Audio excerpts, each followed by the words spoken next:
illustrate vibrant and stunning gemstones, we need to add white ink or paint to show the different reflections. Hi, my name is Yasmin and I'm going to show you how to paint fine and thin lines to finish the gemstones shown in my book, The Magic of Jewellery Illustration. Please prepare the following materials.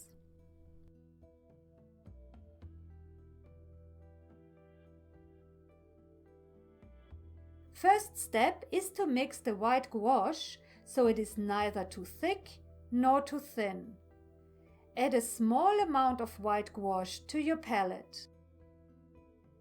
Use the pipette to add a few drops of water.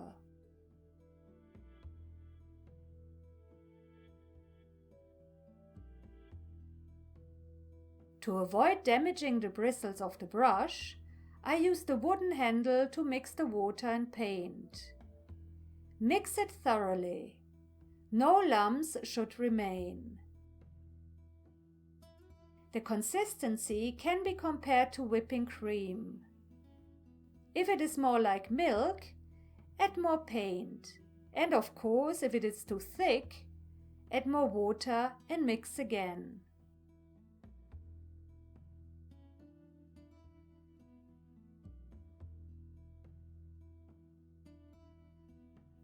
Next step is to fold a piece of tissue and wrap it around the index finger of the hand you are not going to use for painting. Left if you're right-handed and right if you're left-handed.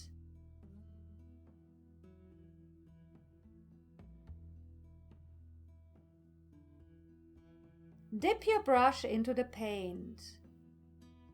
Remove extra water and paint by touching the connection between the bristles and the metal with tissue. This process is called blotting. If there is too much water or paint, you will not be able to create thin lines. Make some test strokes to test the consistency of the paint. If the mixture is correct, the lines will be thin and bright white. Thick paint will cause broken, uneven lines. Is the paint too thin, the lines will not show very well. Please print the gemstones outlines on grey paper. You can download the PDF on my website jackjewelry.com. I use a grey test sheet to protect the drawing and to test the paint. Let's start with this simple square baguette. Try to trace the facet lines as clean and thin as possible.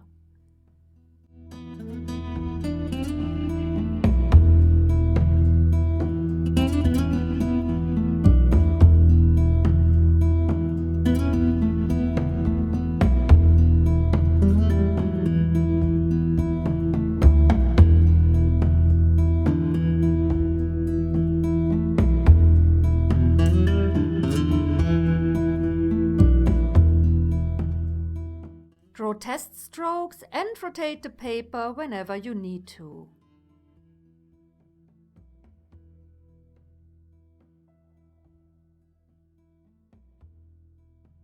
In general, rotating the paper makes it easier to trace any object.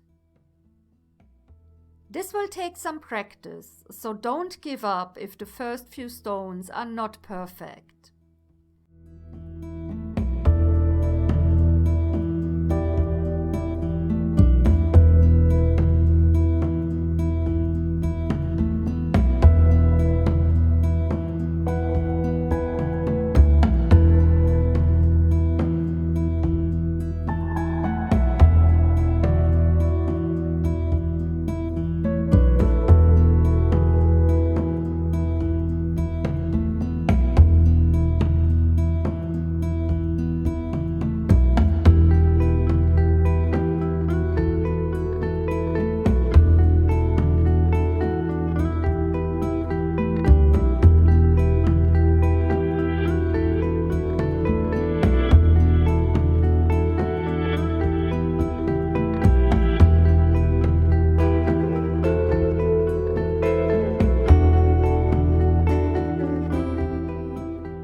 As soon as you have mastered simple gemstone cuts, try a full round brilliant cut.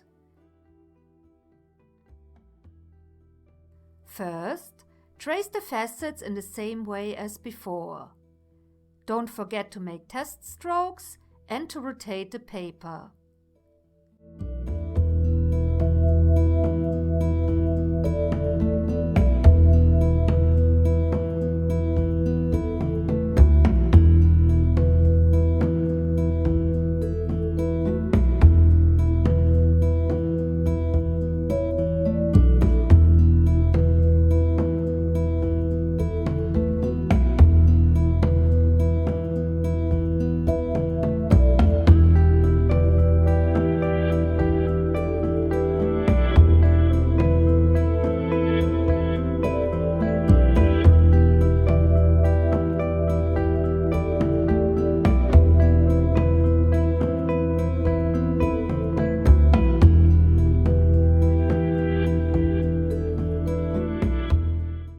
It does not matter in which order you trace the facets.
When all the facets have been traced, I move on to the round outline of the stone, which is called the girdle.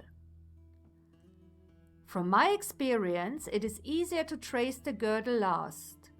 Instead of tracing the entire circle at once, which is quite difficult, I trace the sections between the facet junctions, one after the other.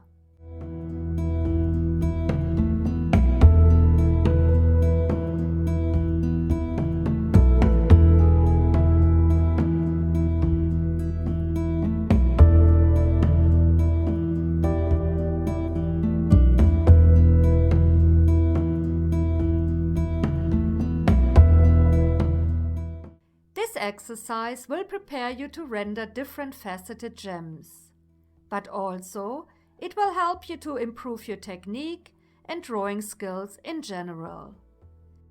Feel free to check out my books and online classes on gemstones if you would like to learn more.